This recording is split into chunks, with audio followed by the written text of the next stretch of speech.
Today on Documentify TV, we're exploring the latest announcement on U.S. expansion.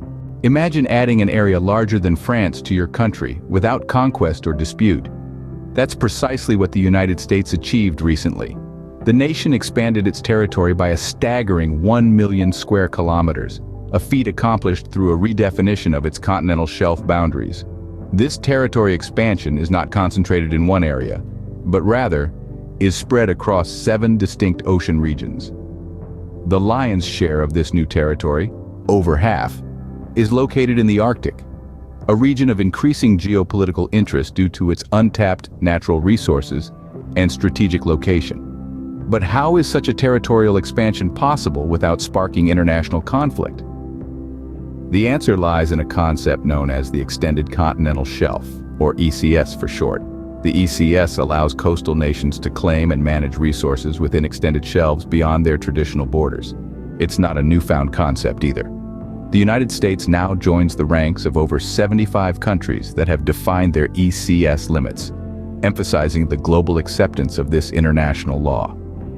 The process to determine the outer limits of the U.S. continental shelf began in 2003 and culminated in this substantial territorial expansion.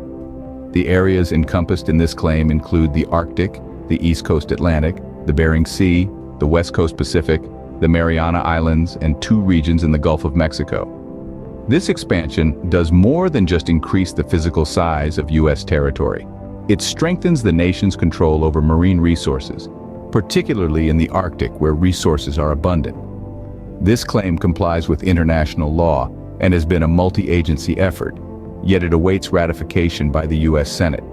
This expansion not only increases the physical size of U.S. territory, but also strengthens the nation's control over marine resources. But how does a country expand its territory without physical conquest or land purchase, you may ask? Well, it all begins with what's known as the Extended Continental Shelf, or ECS. The process to determine the outer limits of the U.S. continental shelf began in 2003. This was not a solo mission, but rather a multi-agency collaboration. The scope of this expansion spans across several regions, from the icy landscapes of the Arctic to the bustling East Coast Atlantic, the Bering Sea with its rich marine life, the West Coast Pacific, the breathtaking Mariana Islands, and 2 regions in the Gulf of Mexico. This expansion has quite the geographic spread.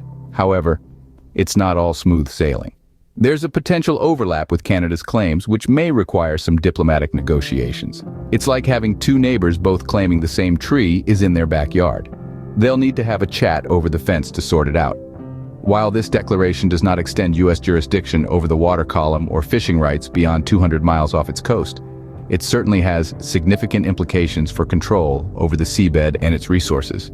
This means that while the U.S. can't control the fish swimming above, it has a say in the precious resources tucked away beneath the seabed. There you have it, 1 million square kilometers added to the U.S. without a single shot fired. A redefinition of continental shelf boundaries spanning 7 ocean regions, essentially boosting the nation's control over marine resources.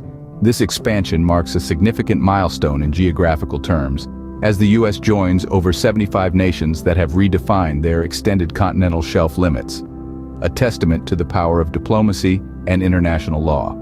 Thank you for joining us on Documentify TV. Please subscribe for more interesting content and don't forget to leave your thoughts in the comment section below.